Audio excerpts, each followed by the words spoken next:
नमस्कार, शमा फूडीज झोनमध्ये आपले स्वागत। 99% भारतीय खाद्यपदार्थ हे काही घटकांशिवाय अपूर्णच असतात।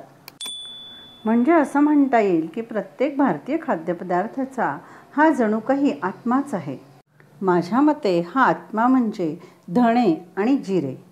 प्रत्येक भाजी असो, आमटी असो की चाट असो, याशिवाय तर होतच नाही। या पदार्थांसाठी लागणारी धणे जिरे पावडर ही भेसळविरहित कशी करायची हे आज आपण बघणार आहोत। आणि यासाठी मी 1 किलो धणे घेतले आहेत। हे धणे मी निवडून वाळवून घेतले आहेत। 1 किलो धण्यांसाठी मी 200 ग्रॅम जिरं घेतलं आहे।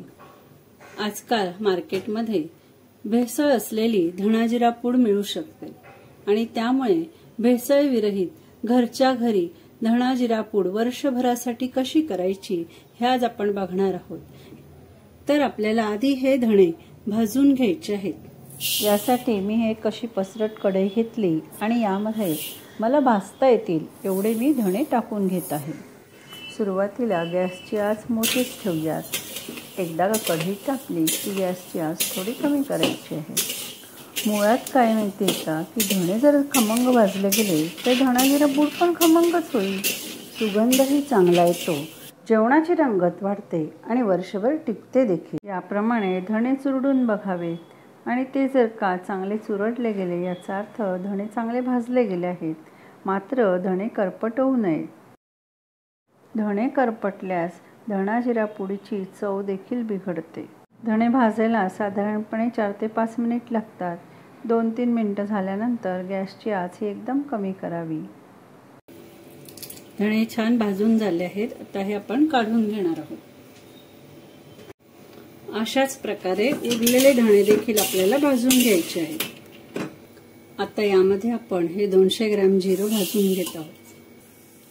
गॅसची आच ही एकदम मंद असावी।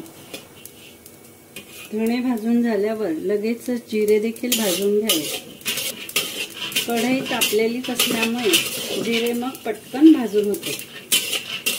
धण्यांप्रमाणे जिरे देखील भाजत आले की चटचटू लागते। आणि जिरं आपल्याला छान खरपूस भाजून घ्यायचं आहे। जिरं फुलत असल्याचं दिसते आपल्याला आणि त्याचा रंग देखील बदलतो। जिऱ्याचा छान खमंग वास आला की जिरं भाजून झालं असं समजावं। मंद आच जर असेल तर साधारण 3 मिनिटं लागतात। हे जिरं छान भाजून झाले। आता हे मी काढून घेणार आहे।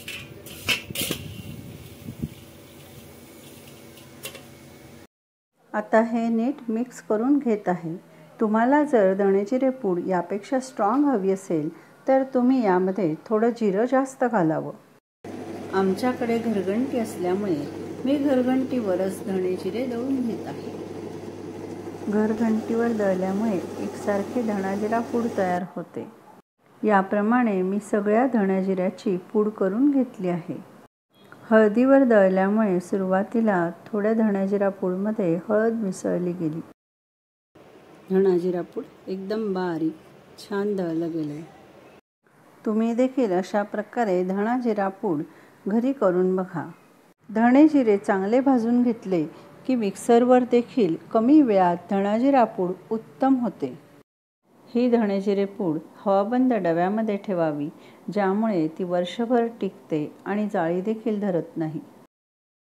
पावसाळ्यातही खराब होत नाही, रंगही बदलत नाही आणि चवही जशीची तशी राहते। धणे जिरे न भाजता जर धणा जिरा पूड केली तर ती हिरवीगार होते, परंतु लवकर खराब होते आणि तिला जाळी लागते।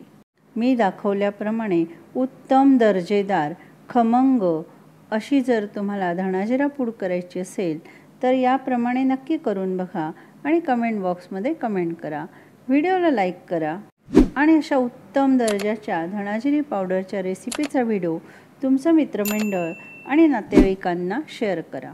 अशा नवनवीन रेसिपीजसाठी अजून जर तुम्ही चॅनेलला सबस्क्राईब केले नसेल तर चॅनेलला सबस्क्राईब करा।